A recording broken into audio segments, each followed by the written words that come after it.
আজ পহেলা জুলাই। গত বছরের এই দিনে স্বৈরাচার পতনের আন্দোলন দানা বাঁধতে শুরু করে, যা চূড়ান্ত রূপ পায় ৩৬ জুলাই অর্থাৎ ৫ আগস্ট শেখ হাসিনার পতনের মধ্য দিয়ে। আবু সাইদ, মুগ্ধ আর ওয়াসিমের মতো প্রায় ২,০০০ প্রাণের বিনিময়ে স্বৈরশাসনের কবল থেকে মুক্ত হয় বাংলাদেশ। খান আলামিনের রিপোর্টে দেখুন বিস্তারিত।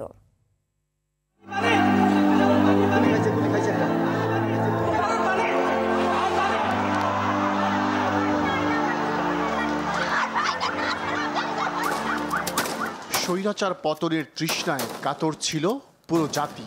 আবু সাইদের মতো বুক চিতিয়ে দাঁড়ানোর সাহস তখন লাখো ছাত্র জনতার। অবশেষে এলো সেই ঘোষণা। কেন্দ্রীয় শহীদ মিনার থেকে শেখ হাসিনার পতনের ডাক দিলেন নাহিদ ইসলাম।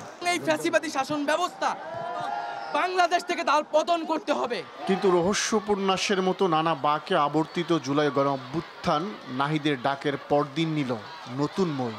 আসিফের কণ্ঠে সমগ্র জাতির কাছে নতুন বার্তা পৌঁছে দেওয়া হলো। পরশু নয়, কাল লং মার্চ টু ঢাকা। আগামীকাল ৫ই আগস্ট সারা দেশের মুক্তিকামী জনতাকে ঢাকার উদ্দেশ্যে রওনা হওয়ার জন্য আমরা আহ্বান জানাচ্ছি। ৫ আগস্ট ২০২৪, নতুন ভোর, নতুন সূর্যোদয়। লাখ লাখ ছাত্র জনতা নেমে এলো ঢাকার রাজপথে। পদধ্বনিতে উত্তাল ঢাকায় বাজল স্বৈরাচারের শেষ পতন ধ্বনি। পতনের বীজ শেখ হাসিনা নিজেই বপন করেন ওই বছরের ৫ জুন।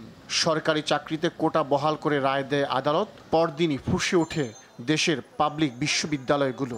পহেলা জুলাই থেকে শুরু হয় লাগাতার কর্মসূচি। ৫ জুলাই বৈষম্য বিরোধী ছাত্র আন্দোলনের ব্যানারে ঘোষণা আসে ৭ জুলাই থেকে ক্লাস পরীক্ষা বর্জনের।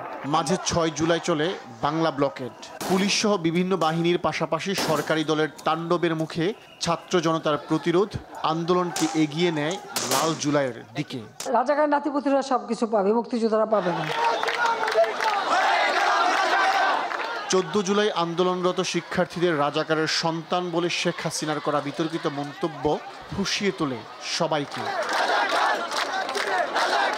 পরদিন আওয়ামী লীগের হাইকমান্ডের নির্দেশে ঢাকা বিশ্ববিদ্যালয়ে ছাত্রলীগের বর্বর হামলা এবং ১৬ জুন আবু সাইদ সহ ৬ জনের মৃত্যু নির্ধারণ করে দেয় আন্দোলনের গতিপথ।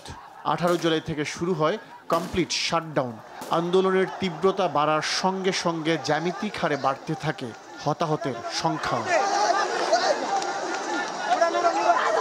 সেনা মোতায়েন, কারফিউ জারি, সম্মুখ সারির সমন্বয়কদের আটকে রেখে ভয়ভীতি প্রদর্শন, ইন্টারনেট সেবা বন্ধ, ব্লক রেইড, হামলা মামলা, কোনো কিছুতেই দমানো যায়নি ছাত্র জনতাকে।